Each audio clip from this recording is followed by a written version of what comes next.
Chapter 2 is all about some important background chemistry as it pertains to biology. Starting with the idea of what matter is. So matter is anything that has mass and takes up space. Basically any chemical is made of matter. And we find matter in the three basic states that you probably remember learning about in previous science classes: solids, liquids, and gases. The most pure form of any chemical is an element.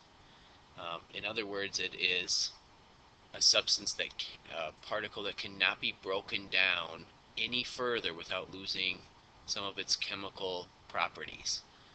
The element of oxygen, for example, if we have an atom of oxygen, one particular particle of oxygen, if we break it down any further than that one atom, it's no longer oxygen anymore.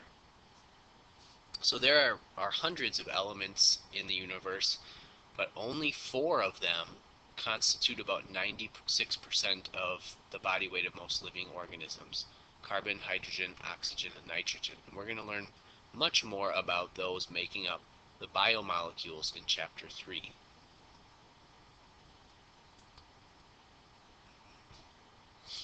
An atom has a couple of primary subatomic particles. So what we're seeing here are 2 models of a particular element, helium.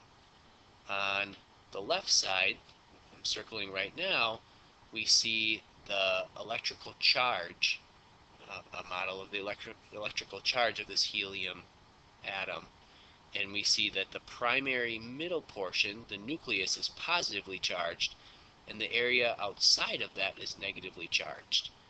And on the right side, we see a model that gives a little bit more detail about what's making up these areas of the atom. The nucleus is primarily composed of protons, those are the positively charged red circles that you see here, and neutrons, which are the same mass as protons, but we call them neutrons because they're electrically neutral. So a nucleus has protons and most of the time some neutrons. Orbiting around the nucleus are these much smaller particles called electrons. They have virtually no mass. However, they're important because they have an electrical charge that's opposite to the proton. So the number of protons, the positive charge, and the number of electrons, the negative charge, determine a lot about how the atom behaves. And actually, it's the electrons that are floating around, these little guys out here, that are most involved in chemical reactions. The only chemical reactions that involve the nucleus, that change protons and neutrons, are called, by definition, nuclear reactions. So they're much less frequent, especially as it relates to biology. We certainly can find them in places like nuclear power plants or in the middle of the sun, but as it relates to biology, the electrons are much more important in the way that atoms behave. If we look at the periodic table, so we're looking at the first row of the periodic table, which features hydrogen and helium, the 2 smallest elements in the universe. The periodic table tells us a lot about a particular atom. So the letter here, H, stands for hydrogen, and the number above that is called the atomic number. The atomic number is the number of protons that's found in every single hydrogen in the universe. And you can see helium is a slightly larger molecule. Its atomic number is 2, so every atom of helium has exactly 2 protons, no more, no less. The number below the letter symbol is the atomic mass. That is the number of protons plus the number of neutrons. So if we look at hydrogen, for example, we know because its atomic number is 1 that it always has 1 proton. Its atomic mass is listed as almost exactly 1. You might be wondering, since I mentioned previously, since protons and neutrons weigh the same, how could this number not be an even integer? How could 1.008 be the mass of hydrogen if it always has 1 proton? And by definition, 1 proton equals 1 atomic mass unit. Well, this number, this atomic mass, is actually an average of all the hydrogen atoms in the universe. And the reason that this is not exactly an integer is because while most of the hydrogen atoms in the universe have one proton, there are a few that have one proton and one neutron, so their atomic mass is 2. So if we average out all of the hydrogen atoms that have a 1 and all of the hydrogen atoms that have a 2 mass, the average is close to 1 but not quite 1. You can use the same logic over here for helium. The atomic mass is almost exactly 4, given that its atomic number is 2. That would mean that most helium atoms have 2 protons and 2 neutrons for a mass of 4. But there are a few stragglers out there that actually have 3 neutrons for an atomic mass of 5. When we average all the helium together, the average is 4.003. The phenomenon that I just spoke about, where the same atom can actually have a couple of different masses because of a couple different neutrons, we call those slightly different versions of the same element, same atom. We call them isotopes. So a great example that's quite biologically relevant is carbon-12 versus carbon-13. Most of the carbon on Earth is, we call it carbon-12 or C12. It has 6 protons and 6 neutrons for a mass of 12. But there are very few carbon atoms out there that are called carbon-13 because, as you guessed, they've got 6 protons and 7 neutrons.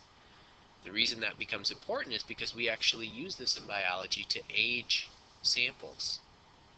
It turns out that the rate of carbon-13 naturally decaying to carbon-12 is very consistent. So we could find a dinosaur fossil, for example, and measure the amount of carbon-13 left in the fossil and be able to backdate when it was created within a few thousand or tens of thousands of years.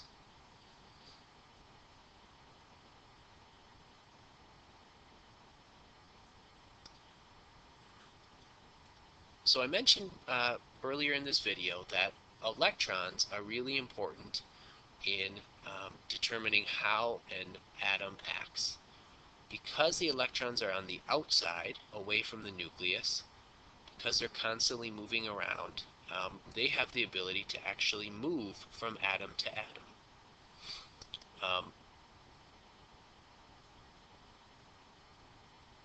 Electrons orbit the nucleus in layers that some people call shells or some people call orbits. The first orbit is full with just 2 electrons, but every other electron outside of that would really like to have 8 electrons. We call this the octet rule.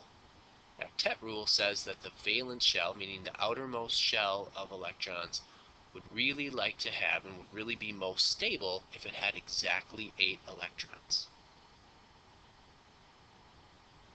That is a really important detail when trying to understand how atoms interact with one another.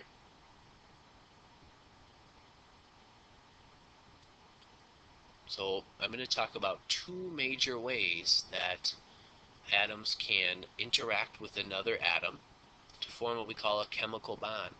And these chemical bonds all really relate to how can this atom get a full octet? How can its outermost orbital have exactly 8 electrons? We'll see ionic and covalent strategies for how atoms can satisfy the octet rule. Starting with what we would call an ionic bond.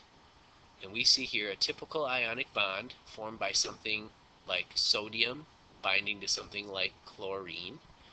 And the models here draw out how the electrons are found in these orbitals.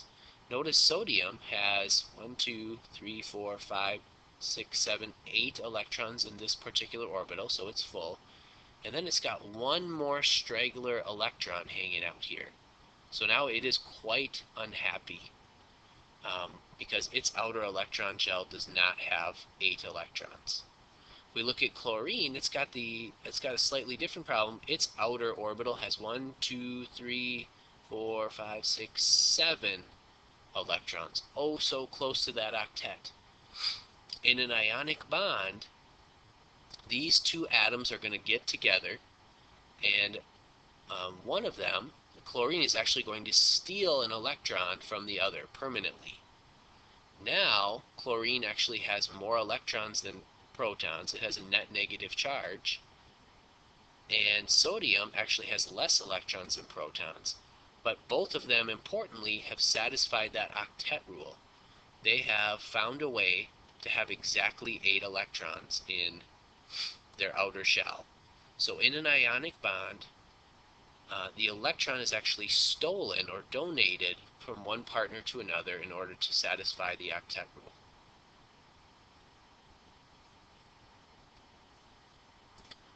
In a covalent bond, instead of the electrons being stolen from one partner to another, they're shared. This is like, kind of reminds me of a marriage where two atoms are deciding to permanently settle down together so that they can both share their electron, or sometimes more than one electron, to both satisfy their needs. What we see here is two hydrogen molecules in a covalent bond. Now, hydrogen only has one electron, and the outer shell for hydrogen, this first shell, only needs 2 to be satisfied. So don't let that confuse you.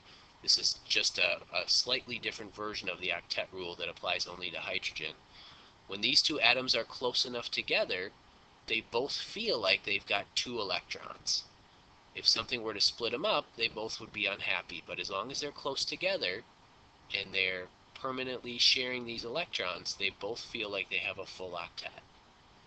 Okay, this can happen in other ways as well. So here's oxygen, which is actually 2 electrons. Each oxygen atom is 2 electrons short of that full octet. Well, if 2 oxygen molecules get together and instead of sharing 2 electrons, they share 4 electrons between the two of them, both of them are quite happy. We call this a double bond because they're sharing 2 pairs of electrons rather than 1 pair. Nitrogen takes us even further. They share 3 pairs of electrons. That's a triple bond. So in a covalent bond, 2 or more atoms are sharing permanently electrons in order to satisfy the octet rule and decide whether they are happy or not.